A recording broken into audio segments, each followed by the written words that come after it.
വചനയാത്ര നിയമാവർത്തനം 3-ാം അധ്യായം. ഓഗിനെ കീഴടക്കുന്നു. നമ്മൾ തിരിഞ്ഞ് ബാഷാനിലേക്കുള്ള വഴിയിലൂടെ കയറിപ്പോയി.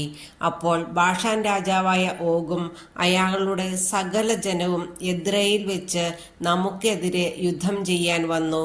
എന്നാൽ കർത്താവ് എന്നോട് പറഞ്ഞു, അവനെ ഭയപ്പെടേണ്ട. എന്തെന്നാൽ അവനെയും അവൻ്റെ ജനത്തെയും രാജ്യത്തെയും ഞാൻ നിന്റെ കരങ്ങളിൽ ഏൽപ്പിച്ചിരിക്കുന്നു. ഹെഷ്ബോണിൽ താമസിച്ചിരുന്ന അമോര്യ രാജാവായ സീഹോനോട് നിങ്ങൾ ചെയ്തതുപോലെ ഇവനോടും ചെയ്യണം. അപ്രകാരം നമ്മുടെ ദൈവമായ കർത്താവ് ബാഷാൻ രാജാവായ ഓഗിനെയും അവൻ്റെ ജനത്തെയും നമ്മുടെ കരങ്ങളിൽ ഏൽപ്പിച്ചു തന്നു. നാം അവരെ നിശേഷം സംഹരിച്ചു കളഞ്ഞു. അവൻ്റെ എല്ലാ പട്ടണങ്ങളും അന്ന് നാം പിടിച്ചടക്കി. കീഴടക്കാത്ത ഒരു പട്ടണവുമില്ലായിരുന്നു. 60 പട്ടണങ്ങൾ ഉൾക്കൊള്ളുന്ന അർഗോബ് പ്രദേശമായിരുന്നു ബാഷാനിലെ ഓഗിൻ്റെ സാമ്രാജ്യം.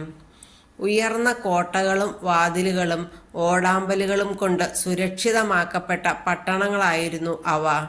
ഇവയ്ക്കു പുറമെ കോട്ടകളില്ലാത്ത അനേകം ചെറിയ പട്ടണങ്ങളുമുണ്ടായിരുന്നു. അവയെല്ലാം നമ്മൾ നിശേഷം നശിപ്പിച്ചു. ഹെഷ്ബോണിലെ സീഹോനോട് നാം പ്രവർത്തിച്ചതുപോലെ ഓരോ പട്ടണവും പുരുഷന്മാരും സ്ത്രീകളും കുഞ്ഞുങ്ങളുമടക്കം നമ്മൾ നശിപ്പിച്ചു. എന്നാൽ പട്ടണത്തിലെ കന്നുകാലികളും കൊള്ളവസ്തുക്കളും നമ്മൾ എടുത്തു. ജോർദാന്റെ അക്കരെ അർണോൺ നദി മുതൽ ഹെർമോൺ മല വരെയുള്ള പ്രദേശം മുഴുവൻ 2 അമോര്യ രാജാക്കന്മാരിൽ നിന്ന് അന്ന് നമ്മൾ പിടിച്ചടക്കി. ഹെർമോണിനെ സീദോണിയർ സിറിയോൺ എന്നും അമോര്യർ സെനീർ എന്നും വിളിക്കുന്നു. സമതലത്തിലെ എല്ലാ പട്ടണങ്ങളും ഗിലെയാദ് മുഴുവനും ബാഷാനിലെ ഓഗിൻ്റെ സാമ്രാജ്യത്തിലെ പട്ടണങ്ങളായ സൽക്കായും എദ്രയും വരെയുള്ള പ്രദേശവും നമ്മൾ പിടിച്ചെടുത്തു. റഫായിം വംശത്തിൽ ബാഷാൻ രാജാവായ ഓഗ് മാത്രമേ അവശേഷിച്ചിരുന്നുള്ളൂ. അവൻ്റെ കട്ടിൽ ഇരുമ്പ് കൊണ്ടുള്ളതായിരുന്നു. അത് ഇന്നും അമ്മോന്യരുടെ റബ്ബായിൽ ഉണ്ടല്ലോ. സാധാരണ അളവിൽ 9 മുഴമായിരുന്നു അതിൻ്റെ നീളം, വീതി 4 മുഴവും. ജോർദാന് കിഴക്കുള്ള ഗോത്രങ്ങൾ. ഈ ദേശം അന്ന് നാം കൈവശമാക്കിയപ്പോൾ അർണോൺ നദീതീരത്തുള്ള അരോവർ മുതൽ ഗിലെയാദ് മലനാടിൻ്റെ പകുതി വരെയുള്ള പ്രദേശവും അവിടെയുള്ള പട്ടണങ്ങളും ഞാൻ റൂബൻ്റെയും ഗാദിൻ്റെയും ഗോത്രങ്ങൾക്ക് കൊടുത്തു. ഗിലെയാദിൻ്റെ ബാക്കി ഭാഗവും ഓഗിൻ്റെ സാമ്രാജ്യമായിരുന്ന ബാഷാൻ മുഴുവനും അർഗോബ് പ്രദേശം മനാസയുടെ അർദ്ധഗോത്രത്തിന് ഞാൻ നൽകി. റഫൈമിൻ്റെ ദേശമെന്നാണ് ഇത് വിളിക്കപ്പെടുന്നത്. മനാസെ ഗോത്രജനായ യായിർ ഗഷുറിയരുടെയും മാക്കത്യരുടെയും അതിർത്തി വരെയുള്ള അർഗോബ് പ്രദേശം കൈവശമാക്കി. അതിന് തൻ്റെ പേരനുസരിച്ച് ബാഷാൻ ഹബ്ബോത്ത് യായിർ എന്ന് പേർ കൊടുത്തു.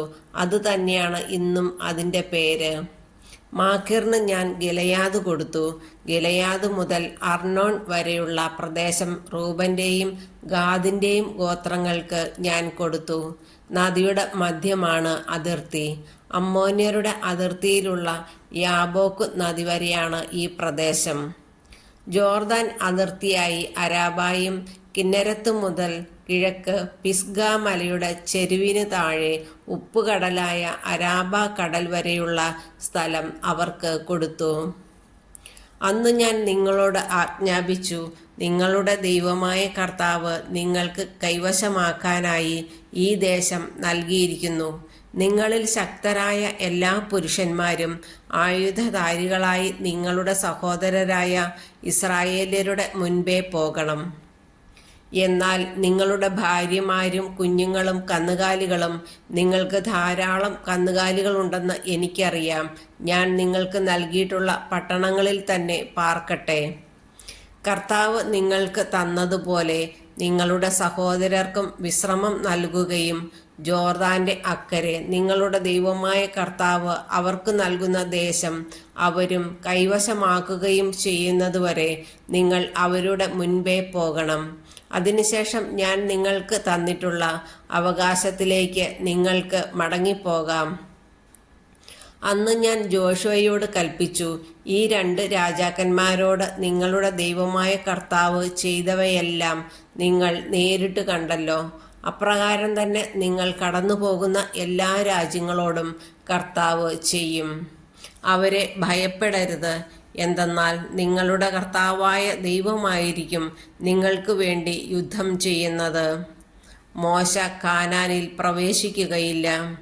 അനന്തരം ഞാൻ കർത്താവിനെ വിളിച്ച് ഇപ്രകാരം അപേക്ഷിച്ചു, ദൈവമായ കർത്താവെ, അങ്ങയുടെ മഹത്വവും ശക്തമായ കരവും അവിടുത്തെ ദാസനെ കാണിക്കാൻ തുടങ്ങിയിരിക്കുന്നുവല്ലോ.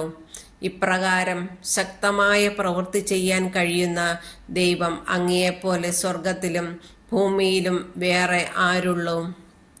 ജോർദാൻ അക്കരെയുള്ള ഫലഭൂയിഷ്ടമായ സ്ഥലവും മനോഹരമായ മലമ്പ്രദേശവും ലെബനോനും പോയി കാണാൻ എന്നെ അനുവദിക്കണമേ. എന്നാൽ നിങ്ങൾ നിമിത്തം കർത്താവ് എന്നോട് കോപിച്ചിരിക്കുകയായിരുന്നു. അവിടുന്ന് എൻ്റെ അപേക്ഷ സ്വീകരിച്ചില്ല. കർത്താവ് എന്നോട് പറഞ്ഞു, മതി, ഇക്കാര്യത്തെക്കുറിച്ച് ഇനി എന്നോട് സംസാരിക്കരുത്. പിസിഗായുടെ മുകളിൽ കയറി കണ്ണുകളുയർത്തി പടിഞ്ഞാറോട്ടും വടക്കോട്ടും തെക്കോട്ടും കിഴക്കോട്ടും നോക്കി കണ്ടുകൊള്ളുക. എന്തെന്നാൽ ഈ ജോർദാൻ നീ കടക്കുകയില്ല.